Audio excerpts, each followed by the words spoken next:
welcome to the That Guy Show, episode number 19. The man to my right, yeah, is that right? He needs no introduction, but I'm going to give him one right now.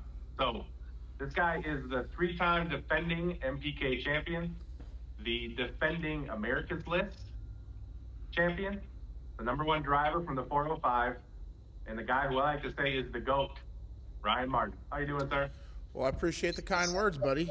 I'm good, man. How are Speaking you? of the GOAT, Speaking of the GOAT, how does it make you feel when someone? I can't be the only one that calls you that. How does it make you feel when you get called that? Yeah, I don't know, man. I mean, it's kind of humbling. You know what I mean? We try. I don't know. I try to. I think it's cool to be in a category to where you're great at something, and it probably, hearing that for the first few times is probably what keeps driving me forward, trying to win championship, another championship or whatever the case is. So, it's weird, but on the same note, it kind of is what helps drive me to do what we do. So, nice, hell yeah. All right, let's get into something that's fresh on everybody's mind. Is you just got back from Australia? We did. Talk about the trip. Talk about what how it didn't start off the way you had imagined it was going to start off. We're going straight to that, huh? Oh yeah. Okay, so yeah, no, we did just get back from Australia. Longest plane flight I've ever had in my life. Never thought I'd ever, if I get on a plane for 2 or 3 hours, I'm like, man, this is going to be a long flight. But you never say that again once you get on a plane for 14 or 15 hours. And I think it took us 15 to get there, and plus we jumped from, where did we land first? I'm trying to remember where we landed first. Did we land in Sydney first? Sydney and then Sydney and then to Perth. So it's like, yeah. So it was 15 hours and then another 5 hours, and then we were there, and then we're flying from track to track. So it was a long trip. But yeah, as soon as we got there, that was a weird deal for me. So I got stranded in LA. My flight from LAX did not leave like it was supposed to. We were on the plane, on the tarmac, getting ready to take off. Like literally the next step was for them to throttle down and to send us off. And above all things to happen in an airplane, the toilets overflowed. Okay, so that's how my trip started out. We're on the plane getting ready to go. The toilets overflow on the plane. They turn the plane around and go back to the gate. And when they went back to the gate, they started doing the calculation of time. Like the crew has X amount of service time that they can be in that plane. And so with the added time of trying to clean the plane, fix the plane, and do all this stuff, the crew timed out. So there goes our flight to get to Australia to start with. So long story short, we end up sitting in a hotel room at the LAX Westin for 2 days, basically, almost 3 days before we ever got to make it. So Wow. Everybody else is there, and I'm hearing how they're going around petting koalas and going to some island that has these crazy animals and all this other stuff, and we're back at LAX still. So I'm anxious to get there. We basically finally get the flight lined out. We get there. The flight went smooth. We didn't have any problems. We hit the ground running. Basically, the day before it was time to test, I think we tested on, if I can remember correctly, I think we tested on Thursday for the first time, and we landed Wednesday late. So go to sleep, wake up, go test. Track was green, untouched. We race on stuff like that all the time, so I'm not going to say it's sketchy. It's just what we're kind of used to, And the passes were okay. Like from the very first pass, I let go of the button. It made the trip. It moved around a little, no big deal. Second hit, made the trip. I turned it up a little bit so it was a little faster, but it wiggled a little bit on the shutdown. I thought, oh, okay, that's kind of weird. Third pass, my fastest pass yet because we kept turning it up, and then as soon as I let off the throttle, it made a hard left move and into the wall. I don't know what caused it for sure. I keep looking at videos. As a driver, I haven't ever had a crash, so when it comes down to any of, since I've been doing Street Outlaws, that's 10, 11, 12 years now that we've been into doing this stuff. And, one of the things that I think as a driver, when you go, hey, I'm not saying I don't, I'm not the best driver that there ever was, but you got to think, hey, I can take care of myself in crazy situations if I have to. I couldn't do anything about that one. Nothing that my skill set gave me could keep me out of that wall. I tried and it didn't matter. But after looking at the videos, the rear tires were basically locked up. I went over. Remember laying in bed the night that I crashed, and I said, hang on, I wonder if like for whatever reason I hit the brakes, like because I never hit the brakes on shutdown. I either use the parachutes or I wait to the very end before the turn off, and then I finally grab the brakes. And so I got up at like 2 or 3 in the morning and opened the laptop, and I have a brake pressure sensor on the car. No brakes. I didn't use the brakes until after I hit the wall, and then came back to the middle, and then you could see where I stopped the car. So I don't know, man. We changed a bunch of parts. The third member was a little bit weird. We changed it. I don't know. I still really don't know exactly what it was, but I can tell you there was a lot of kind of the perfect storm for not the best racetrack, you know. Yeah. But there's no excuses there. That's what we do. I mean, we race on those all the time. So, unfortunately, it cut my very first event short. So first day I'm there, we didn't really get over there like we wanted.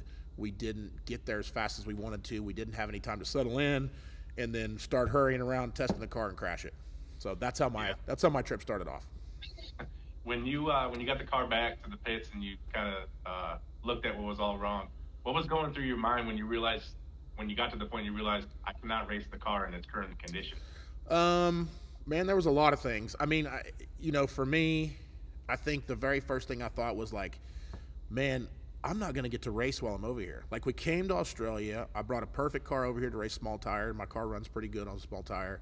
And I came over here and I crashed it, and I'm going to have to sit and cheer my buddies on while they are racing against Australia. And that was literally my mindset for a while, because when I looked at it, when we first pulled the clip off of it, my very first initial thought was, who in Australia is going to have a front clip for this car? Probably nobody. And turns out I was not wrong. Nobody had a front clip for that. There was a couple that were close, some stuff on a boat on its way over, but even to date, nothing that made it over yet, So then I start, so we pulled all the front carbon out of the way, pushed it over to the side, just started unbolting parts. And we got, it hit the blower, because something hit the blower, maybe the fuel tank went in the blower or something, and it broke into the impeller off and took a little chunk out of the housing of the blower. So we pulled it off, pulled the drive off, pulled the fuel tank off. Anything that was bolted to the front of that thing, we pulled it off so we could just kind of look at it. And the bottom lower frame rails were bent over pretty good. They were up into the driver's side. It looked like, it was very hard to tell, but from my initial thought, I was thinking, okay, wait a minute. It's from the strut forward. If I could find a good chassis shop, I could probably get this back together. I probably won't make it to the next race, but I bet I can get 2 out of 4 of these, and I'll at least be able to help my team, for those 2 out of 4 races. So, and the people in Australia, I don't know if you've heard, but we all say like how nice everybody is. Well, they really were. I mean, before I got the car back to the pits off the tow truck, I had chassis guys coming over this way, going, hey, I'll help you fix it. Hey, I'll help you fix it. Let's take it to my shop. Take the tow truck, and I'll have them follow me, and I'll go to the shop. I was overwhelmed with, which is a great problem to have, I was overwhelmed with, where do I go? I don't know any of these people. I'm sure Perth has a bunch of talented chassis shops. And luckily my buddy Frank, who lives over there, who I became really good friends with while I was there, he was on his way to the track. He hadn't even made it there yet. So he didn't get to watch me race or nothing. And I had to call him and go, hey man, I wrecked the car and we got to figure out what to do with it, how to fix it. And you're the only dude that I know that I can trust in Australia.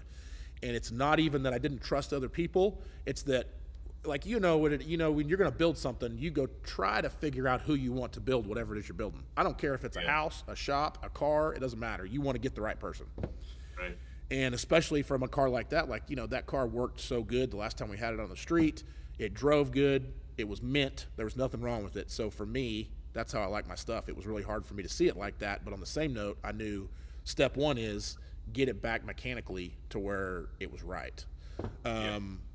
So with Frank's guidance, we made a decision that night, and we tore apart what we had to tear off of it.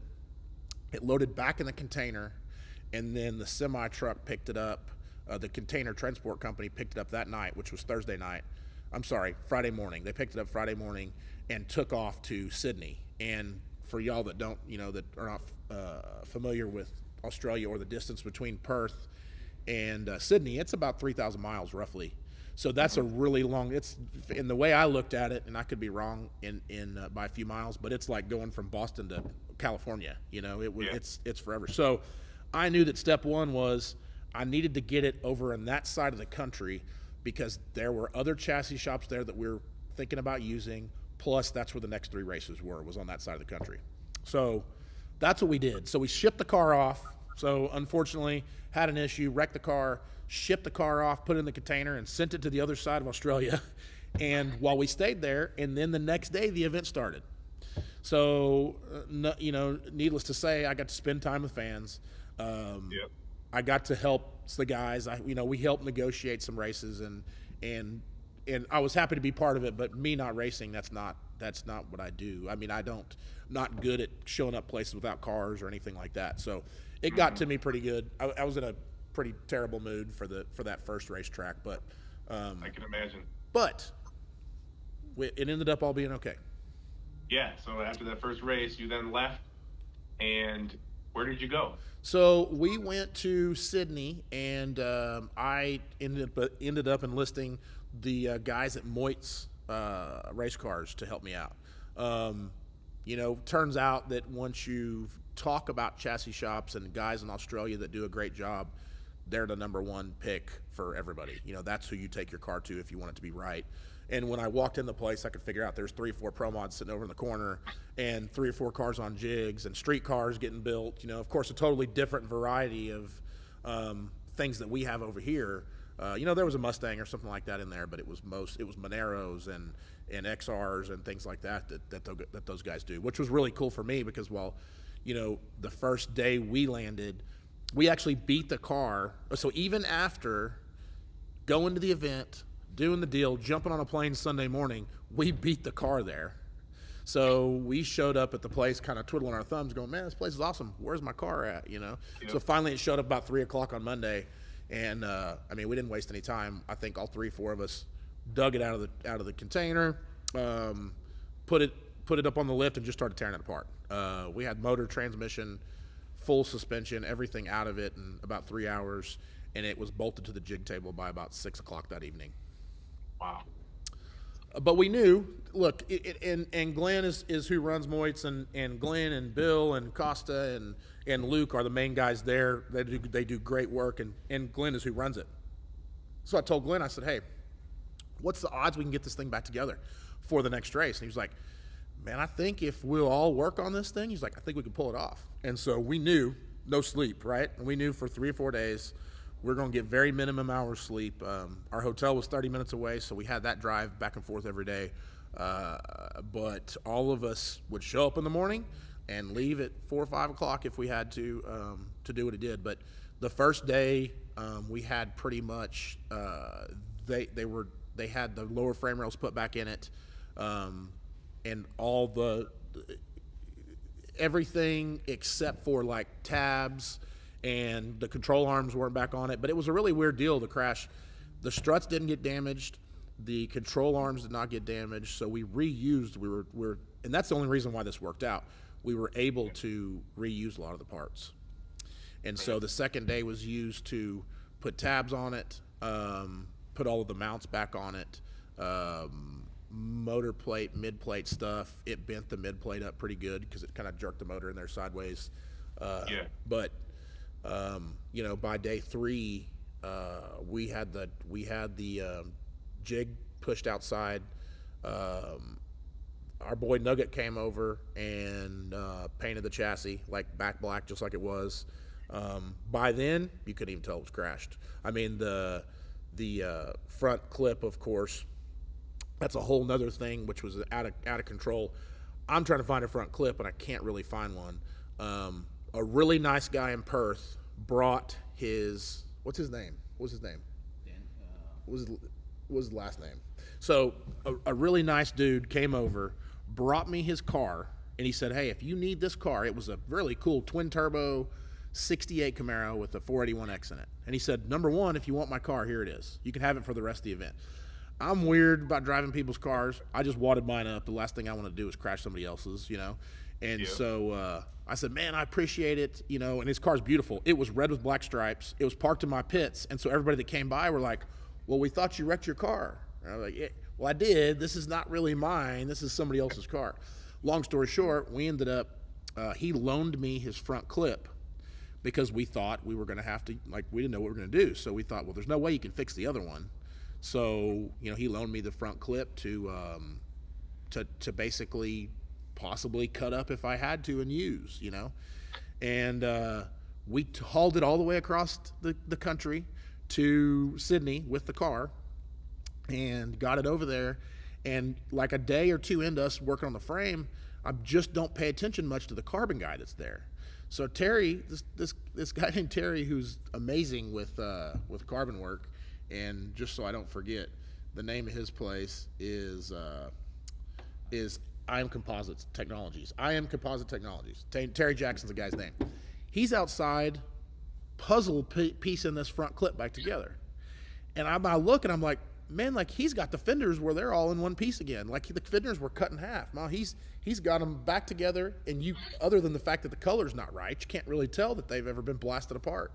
That's awesome. And what that dude does with carbon, as an artist, man, I don't even know how anybody could do it. But long story short, he ended up taking our guy's '68 Camaro mold, and when my car nosed into the wall, it splintered the front cap of it.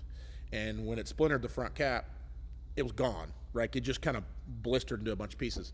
So he had to take a mold off this guy's clip right there at the shop and took it over and made another piece, like the front cap off of a '68. It was crazy, man. The way what he did, it was amazing. But you know, it worked out because if I didn't have that front clip, I don't know if he would have had a mold.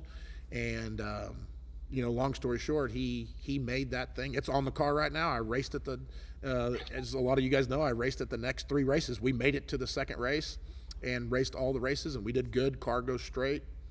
It works just as good as it did before. Never had another hiccup since.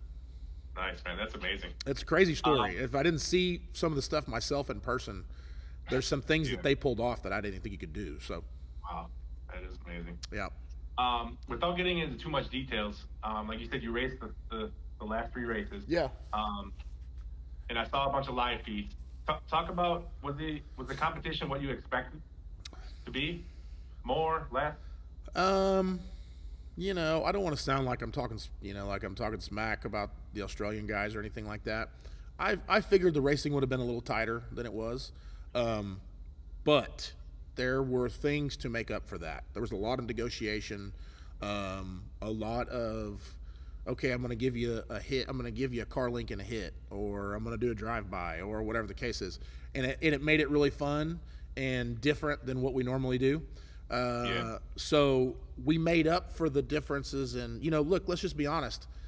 The guys, and I've said this time and time again, you know, you look back at, you accumulate all the NPK drivers, all the America's List drivers, all the drivers from Mega Cash days, and you put them all together, and you really have some of the most versatile group in the world of people that can do anything on any surface.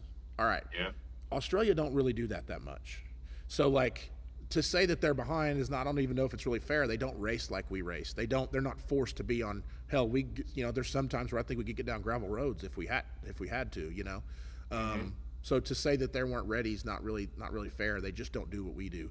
And so when we got there, the game was, you don't prep the track, because that's what we came there to, race the track like it was. So, but I thought it's going to be a good show to watch. It was a lot of fun. It was a crazy experience racing with guys that I'm always racing against.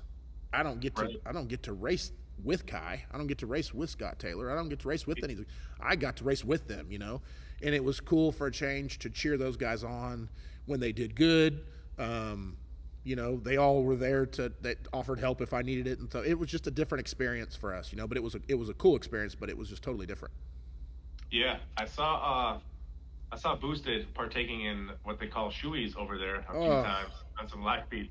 Did you partake in any of the other Australian customs that they have? I don't know. I had to think about that, but just the shoey thing was, the fact that he did that was, I couldn't believe. They told me he did it, and I was like, nah. And then I see a video of him doing it, so then I have to ask him, like, man, did you really do that? He's like, oh yeah, it was a lot more graphic than that, but that really made my stomach turn, because she came up to me at the trailer. She said, hey, I want you to do a shoey with me. And first of all, I was like, a what? And she's like, well, she pulls her leg off and says, hey, Here's my prosthetic leg, and I want to pour a beer in here, and I'm like, no, I cannot do that. And then she sends me a picture of Boosted doing it. So it was crazy. And then she tried to hold it over my head. She's like, well, Boosted did it, so you need to do it, you know.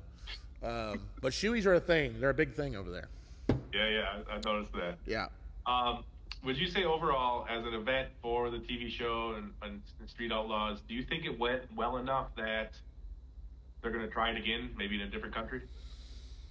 I think we all realize that always has to do with ratings, right? So like, if the show does well, if everybody watches it and they love it, you know, which we're going to get our core Street Outlaw fans that are going to watch that. I think they're going to really enjoy it.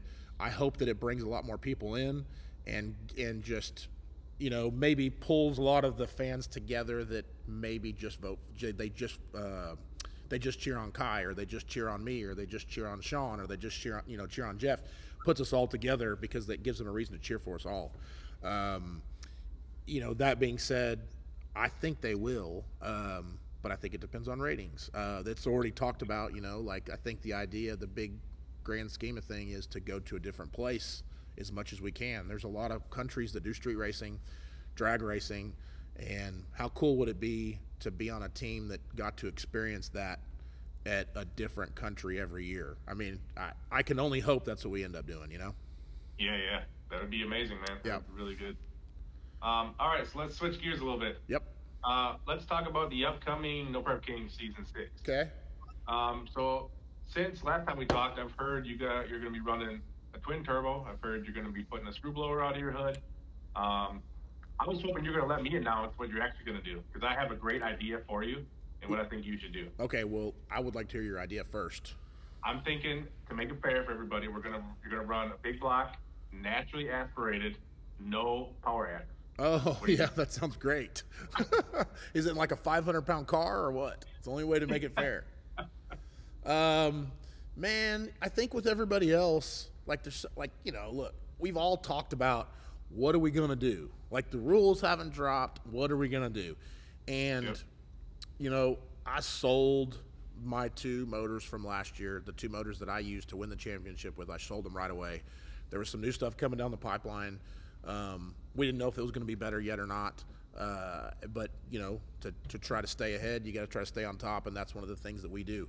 That being said, I sold the whole engine pack, 2 whole engine packages, knowing that I could change. I could always, the Hemi, the rumors of the rules indicated that a twin turbo Hemi could possibly be a pretty good combination and might have an advantage. And then, of course, the screws, not knowing what they were going to do with the screws, that combo proved itself to run really good. Jim Howe made that car run good. The Swanstroms made that combo run pretty well. Odom made that combo run pretty well. So, that was always in the back of my mind. Hey, is this? I mean, if it's just like anything else, you watch the rules enough, there are some unfortunate cases where if you don't have, for instance, if every damn car don't have a screw, it's going to be tough to compete. And I always hoped they didn't do that, because I didn't want to be forced into a thing to where I had to run what the other dude ran just to be competitive with him, because what I had wouldn't. And I gambled, right? So my gamble was keep a pro-charged combination in the gray car. The gray car is a really good car. I have told everybody, and I firmly believe this, that car with a screw would be fast, depending on the weights and things like that. I gambled that the rules would possibly even up a little bit, and they were never very far off. If we raced the same exact rules again this year as we did last year, I probably would have stayed Pro Charger no matter what. But make a long story short, the gray car's got another Pro Charge combination back in it. There is, we joke and we've got all of our turbo stuff still. We've got our turbo headers. We've got our wastegates. We've got all of our pipe. We got everything to put turbos back on the car. So then the rules finally came out. Turbo cars are going to have an advantage. I don't know that means, I'm not sitting here saying that that's a better combo. I'm just saying that they have a better chance of being competitive this year than they had last year. Small block, big block, billet cast, Jeff's combo is going to be tough, in my opinion. Like that car is going to be one that we're going to have to deal with, and I've been saying it, and I could see the writing on the wall that it was coming down because turbos haven't done great. Jeff Jeff ended up where he was in points, showed that it could be competitive, but turbos haven't won since we won with turbo combo. So I knew that it was coming down the pipeline that they were gonna try to even the playing field with those again. So Jeff's car is gonna be one we're gonna have to watch. Anybody that changes to the twin combo is gonna be tough, I think. But it is sure hard once you get a handle on a race car with a screw or with a Pro Charger to out 330 those cars, and that's where the turbo guys will have a problem. But I think for now we're gonna, and look, everybody knows. I mean, I haven't done it, but I'm not scared to sling turbos on this thing in the middle. If we go through here and just say, hey, we can't compete with the Pro Charger, then we'll take a couple of weeks during some time off and show back up with turbos on it. But right now, I think we're going to stay with the Pro Charge combination. Nice. I had watched Swanstrom came up with a video, I think this past weekend, with basically read the rules to the T of what they were. And there was a lot of cool new things in there. One of the things I noticed was he talked about was every 3 races, they're going to kind of take a step back and see how the combos are all doing and maybe change some rules. What are your thoughts about that? Because that's never been done yet. It's always been talked about, but they've never done it. I don't know how I feel about that. You got a guy who take me out of the equation, and you got somebody who works hard on a program, and look, this has happened before, but you take 10 Pro Charge combinations and put them all in the same sanctioning event, and you let them run a season, or screw combinations even. You let them run a season, because Jim Howe did this too. They don't all run the same. It just is what it is. And it doesn't matter whether it's like to have 10 combinations and to say that 10 cars are going to be perfectly set up and 10 motors are going to be tuned just right. That doesn't happen. So you've always got the dude that's got the mixture of everything put together who's going to be at the top. He's going to be the forefront. Whoever that is, if they sit back and watch and they go, okay, there's been 3 races and this dude won 3 in a row, it's going to be tough to not target an individual that way. Because, and we had guys doing the same thing with us when we did really well with the Pro Charge combination. But, you could put 100 pounds on me, but then you're going to put up 100 pounds on the guy that finished 10th with the same combo, So, I don't know. We'll see. I do think their goal is they're trying to be as fair as they possibly can. And that's something that they did to be fair. There's a lot of talk. Look, whoever runs good, doesn't matter who it is, they always get the finger pointed at them. They've got special parts. They've got this. They've got that. They've got whatever. But maybe this will give everybody a little bit of leap of faith that if they really think that, then they'll do something about that. Yeah. No, I agree. We'll see. But you're right. That's one thing that they've changed. That's definitely different. Another big change I saw, and it will affect a lot of you guys, especially the top running guys from last year, was going from a 36-inch tire down to a 34.5. Yep. I know some guys aren't going to have any data on it. Do you have any data on a 34.5? And is it your goal to get a lot more data now before the season starts? Yeah. So no, I don't. I've ran on a 36. I mean, honestly, I think I ran on a 36 when nobody was really doing it back in 4 years ago. I think about the second. I think if I can remember right, the first season of NPK, we came out on a 34.5, and it might have even been a good year. I had a bunch of data on a 34.5 at that point in time, but it was all with a twin turbo combo. When we made the switch to the 36, we just didn't look back. And what I think about the tire rule is it's going to be tough to get. I've already found out just trying to find them. It's tough to get them. So that's the number one problem, is that right now there's not very many. If you go out there and try to find them, there's not very many around. And it depends on what combo, what tire compound you run or whatever. But like, let's take my program, which the whole thing's based on I've ran 30, just like we talked about, ran 36s forever. So now you're going to throw me on a 34.5. Well, it's going to be a learning curve for us. I think we'll get a handle on it pretty quickly, but everybody, so there's a couple ways to look at it. You go, okay, well, everybody's got to run on that 34.5, and that is true. Everybody's got to run on 34.5. But the problem is, you take guys like, I'm going to bring up Jeff. Well, Jeff spends all his time on a 34.5. Yeah. So this ain't going to do nothing for him. Like, he's not going to ever notice that this happened, which, again, is a combo that I think is going to be hard to mess with already. And then you bring up the fact that he doesn't have to change his tire, or he doesn't have to get used to it. And then all of a sudden you've got a guy who really has his stuff together from last year who's just repeating what he did from last year. So it's going to affect some of us dramatically. Some guys it's going to take a little bit to get a handle on that tire, and some guys they're not going to skip a beat because they're never even going to notice that it was a difference. Yeah. Yep. So with the grueling schedule and the lack of parts and everything this year, have you thought about, like, what's the plan with the Fireball? Have you thought about bringing it with you to every event in case you need it? I haven't, not really bringing it with me. You know, we did that once last year. Was that last year we did that, or was that year before last? I don't know. It might have been year before last. We raced both cars at one event, and we're just kind of playing around. Yeah, I'm trying to remember which track that was. Anyway, it was hell. It sucked because it was hard to keep up with two cars. We had two crews because we had two cars, so we had two guys dedicated to each car. And of course, you know, I'm lucky enough that I have a bunch of friends that like to go racing, so it was all my buddies that were doing it. And then I was getting on a golf cart going back and forth to the cars. I would never do anything like that again. And then I'm also weird about hauling my two prized possessions in the same trailer. Yeah. Right? So, you know, for me, that's what, you know, keeps me rolling is those tools that I have to go race with.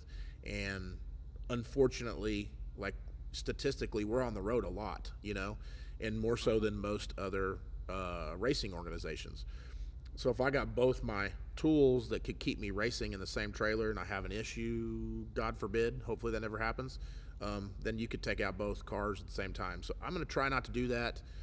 We are going to use the Fireball as a tool for this year, at the very least a testing tool,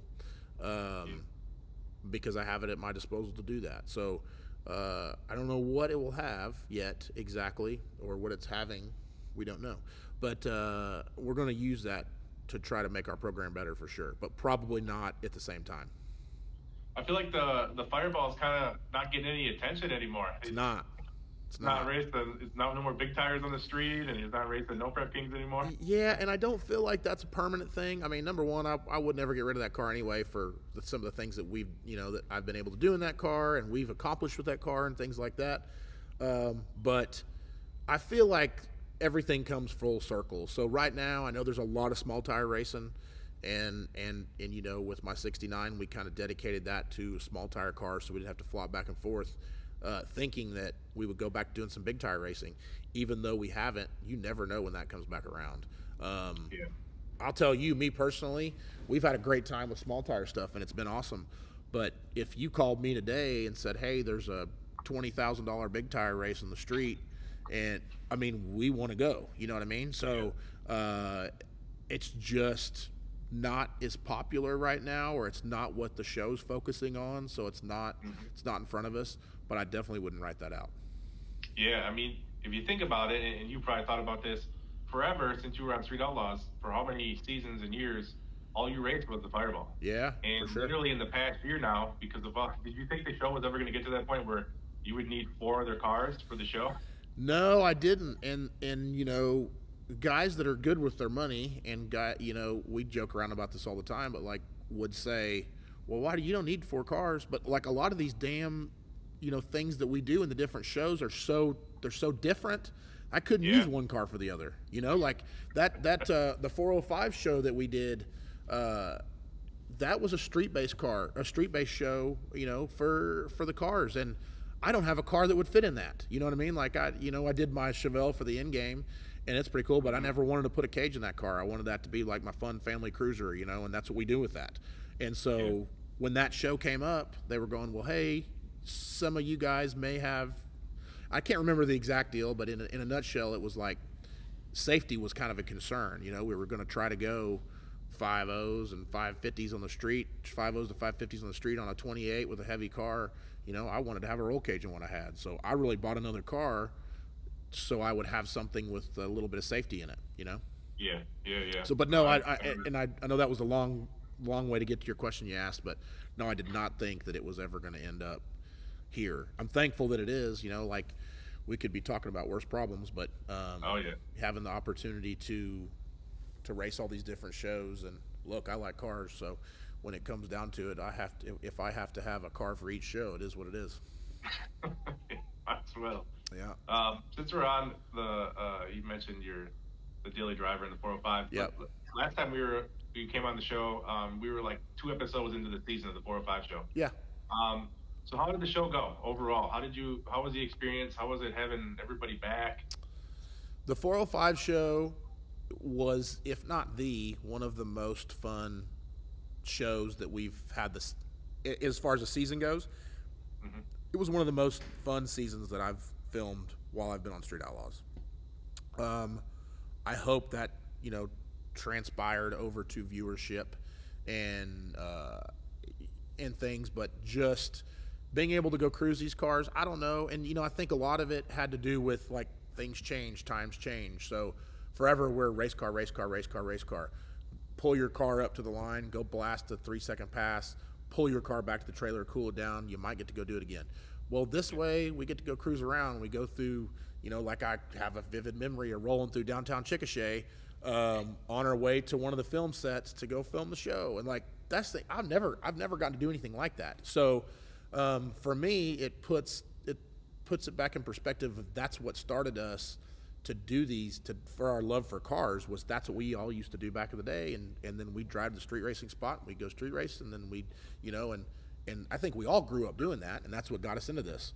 So for me, it took it back a little bit, and it was a challenge to have a car that you could drive for 30, 40 miles without overheating or falling apart or whatever, and make it to a spot, go race it all night, and maybe drive it home. And a lot of us had the opportunity to do that. So I hope we get to do that show again. I hope we get to do that show from the next 15 years. But, only ratings will tell us that. But it was very enjoyable for me. And then it's not as, cutthroat to where I'm trying to cut the other dude's head off that's next to me. We had a good time. We were competitive. But in the end of the day, it was just a fun show. Yeah, no, and that's a cool perspective on it, because when it came out and I watched it, I loved it. The only thing I could think of was, all right, these guys are so, like, highly competitive, and they don't have to be most of this year. They're on the same team now, which is different than what we've seen for a really forever, basically. Yeah. And then I'm like, these guys are used to going 200 miles an hour, and they're not going 200 miles an hour anymore. Yep. For an entire, however long you filmed it, 3 weeks. So was your competitive or your need for speed itch going off at all during that season? It was, but it was filled with us competing against once. It's funny because we were still competing, even though we weren't competing against each other. Like, me and Chuck would go, I go, Chuck, what'd you run on your draggy? And he'd go, I did this. And I go, yeah, but I did this. And so then we were competing against each other on who had the faster draggy times, and we always joke around. But even though you're not competing against each other, you still want to know, like, yeah, but I got out of our group, I got the fastest car here, which I didn't. But that's what we all were going for. So while it was not competitive and we were racing as a team, we also were, all of our cars, the whole lot got faster as that show went on. Yeah. And honestly, I don't feel like that's any different than what happened to the OG show with big tires. We pushed each other to this crazy realm of all these fast cars over here, and you give us enough time with that little small tire deal, and I feel like it'll head that direction. But yeah, and then we saw Doc represent the 405 in the Street Wars finale. Yeah, he did. His Doc's Monte Carlo runs very, very good, for sure. And it was deceiving because I didn't think he was the fastest throw most of the year. Hey, we didn't either. Yeah. Like, honestly, and when I went to race him and he put me on the trailer at the Race Wars, I think it was the semifinals in the Race Wars, I didn't think, I knew his car was fast, and we didn't take him lightly. Like, I think we put more nitrous to my big block Camaro than we had done probably the whole time, because I was like, his car looks like it runs pretty good, but I don't think it's the fastest one here, but we don't want to be caught with our pants down. and then he puts a car or two on me on the big end. So his car obviously ran really, really well, even better than, I don't think he knew it at the time. You know what I mean? But that thing ran good. If he'd have cut a light against the Honda like he cut against me, that'd have been undoubtedly the king of the street on that night. But but his car's fast, and you know, those cars just work well. Anybody that's got those old school Monte Carlos that that have done it, anything similar to what he's got done as far as suspension goes, it just works really well. Now I know how competitive you are, Ryan, and how your expectations are for you to win. You know, be at the top and win everything. In the 405 season, that wasn't the case. What was your reaction to that? Was your competitive side coming out even more towards the end there when you're like, I might not have the fastest car here? Well, look, we were doing that as a team, right? So, if there was something that I had to not be the best at, then I picked it. That was it. Although we were, like I said, man, we were still very competitive. Like a lot of people, I think that we got in those cars and we raced them, and then we took them home, and then it was no big deal, and we showed up to race the next night or whatever. Man, we were all in our shops thrashing on those stupid cars for a month straight. Like, same deal. I remember being up till 4 or 5 in the morning one morning working on that Camaro. I think we had to pull the heads off or something because it was overheating. Going, man, this is about the same as it is when we race big tires. The big tire cars in the street, at least you're not really max effort on those things, like when it comes down to it. So we don't ever really hurt those on the street for the most part. But man, I was working on that small tire car every night, doing something to it. So I don't know.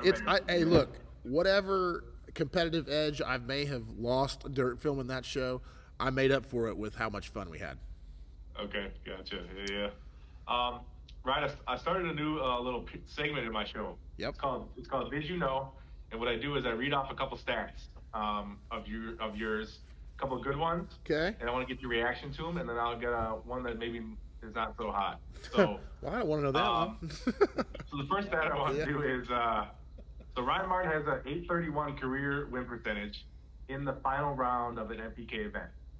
So the very last round, you win 83% of the time. I mean, that's like the definition of clutch. If you want to compare it, Michael Jordan went to the finals 6 times and won 6 times. Yeah. If you basically go to the finals 7 times and you win 6 of them. So what are your thoughts? Like, they talk about the best round to draw Ryan is the first round. Is totally not true. I've already looked at the stats, and you know that too. You had it in one of your videos. Not true. Yeah. And actually, the last round's not the best round to draw Ryan either. Well, it's funny because there's a couple people who are always who always tell me, they always make sure they tell me before NPK race, now I know if I get you on the first round, that's going to be my best shot. And we always laugh because we know better. We always go, okay, buddy, we'll see what happens. It turns out that I don't remember what you figured out. It seems like it turns out like second or third round or something was actually where maybe the third round is actually your worst round. Yeah. Okay. Yeah. That doesn't. Worse meaning you only win 76% of the time. Yeah. Okay. So. I got you. Well, man, that is a wild. I did not know that stat. You're right. That's a wild stat. I do know that by the time, if you give me that many shots at that racetrack, by the time we're in the finals, we usually got a pretty good handle on stuff. Like I'm usually pretty happy with my car. I'm usually know what tune-up we need to go to. I am not scared to, and of course everybody knows that if I can have Petty at the track with me, he's going to be there, and he's not either. But I've learned from him, I'm not scared to, in the finals, if the track's good, we're going to throw the kitchen sink at it and see what happens. And a lot of times, my car is such a good car and it's such a well-built car. Shout out to Bill Gilsbach, but it works so well. It usually takes what you throw at it. If the track, without being stupid, you know what I mean, without taking a track that's really slick and just putting all the power down. If I want to go one of my faster tune-ups, it's going to be in the finals. And if I've done my job right and the car's done its job, that's when you're going to use it. So you got to have your stuff together if you're going to race me in the finals, and you got to have as good a car as I have, or it ain't going to work out. So, you can't make any mistakes either. No, you can't. And another thing is, I think I've been, this might sound cocky, and I don't mean it to be cocky, but like I've been to so many finals that I also don't get rattled in finals. Like a lot of Right. people, you can watch them, and some of my friends, I won't name names, but some of my friends get rattled in the semis and in the finals and things like that. But I just look at it as another race, and a guy that I used to race with a long time ago told me, man, you can't, your final round is not any different than your first round. And when it comes to how important it is, you've got to get through every single one of them to get to your final round. And he told me that right after I red lit in the finals at a World Ford Challenge after driving my car 30 miles and going 790s a bunch of times in a row and being the fastest guy there. I gave it away at the lat, and it was the first time I'd really been on a big stage, and that was, I don't know, 2003 or 4, something like that. But ever since then, I've made myself calm down, and then going to several finals has just kind of helped me get there, Yeah. And then you had brought it up about what's your worst round. Your worst round is the third round, and it's more specifically that's happened the last 2 seasons in particular. And I was thinking about why could that possibly be? And there were 2 things I could come up with. One of them was, I think that's about the time it switches from day to night. The track might change. You're right. During that time. Yeah. No, you're the other 100. thing is, I was like, maybe Ryan just sandbanging the 2 and no, dude, you nailed it. Being like conservative or something. No, you nailed it. I know why it's the third round, and it's the third round because it's a crapshoot on what racetrack you get. So you either got a hot, slimy racetrack still, or you got a really good racetrack. And so I've been on both sides of that. I've missed the tune-up because the track's been too good, and I've just gotten outran. Yeah. And the one time I can think about that is Swanstrom in Minnesota. I just didn't put enough tune-up in it. I just watched him drive away from me, and that was about in that time period right there. And trying to power manage and do good, you got to read the racetrack and you got to go, okay, it's hot and slimy, or it has made the transition to nighttime where now the track is good. And that for me is the most crucial time that I have to make those decisions, is right there in that day and night. So I personally feel like you nailed it. I mean, I was going to say that exact thing before you got it out of your mouth. I see. There we go. I got one more stat for you. So in your No Prep Kings career, there are 3 drivers who have a winning record or are even with you. Do you know who those 3 drivers are? I'm sorry. Say that. I'm trying to wrap my head around that. Say that one more time. So there's 3 drivers who have a winning record against you or an even record with you. Oh, okay. 3. For some reason, I want to say, this is weird, but I want to say Larry Larson. Yep, he's even with you. Okay. And I thought so. That's because he kicked my ass the first season. He was really fast the first couple seasons. Yeah, the first season and maybe the first 2 seasons. Yeah. And then, God, I don't know. You're going to have to tell me the other 2. Teammates, Odom and Howe. Odom and Howe? Oh, yeah, because they're the newest guys. Yep. They're the newest guys, and they've got their stuff together relatively quickly, and they brought a competitive car pretty fast. So it's crazy. There's been a couple times, it's funny because I can think of all the times they've beat me, or I beat them, or whatever the case is. It's because collectively it's not like the rest of the guys where I've raced them for 5 years, No. I've done stupid shit against Odom. I've gone red against him twice, I think. And then I know Jim got me on a guess one time, like left on a Monday, the race was on a Tuesday type thing. And so that does not surprise me whatsoever. It's interesting, but I definitely did not know that. I knew that Larry Larson was one of them because I had kind of remembered, I may have seen one of your stats before that you posted, and I looked at it and I thought, well, yeah, because he used to kick my ass all over season 1 and 2. So he was fast. He was. Yeah. So if you want, Ryan, we'll take a couple of questions from people in chat. Sure. So if you're watching, put your questions in the chat. Me and Ryan will look and answer a couple of them. While we're doing that, Ryan, I'm going to shout out a couple of my partners that I have. Yes, absolutely. All right. For any and all No Prep Racing news, not just Street Outlaws, go to noprep.com or the No Prep Racing page on Facebook. This is the #1 source for all things No Prep, so be sure to check it out. Are you looking for a quick access firearm storage system that has a variety of access control levels based on your needs? Well, head on over to DoorGunnerUSA.com, a family-owned business who makes their products 100% right here in the USA. If you're in the business for motorsports, automotive, or event photography, look no further than Annette Bauer Creative. She specializes in photography as well as social media management and partnership consultations. Smart. You can find her on Instagram or through her website at AnnetteBauerCreative.com. I also want to give one special shout out to a lady named Lori Lane. She runs a private Facebook group called Street Outlaws and Drag Racing.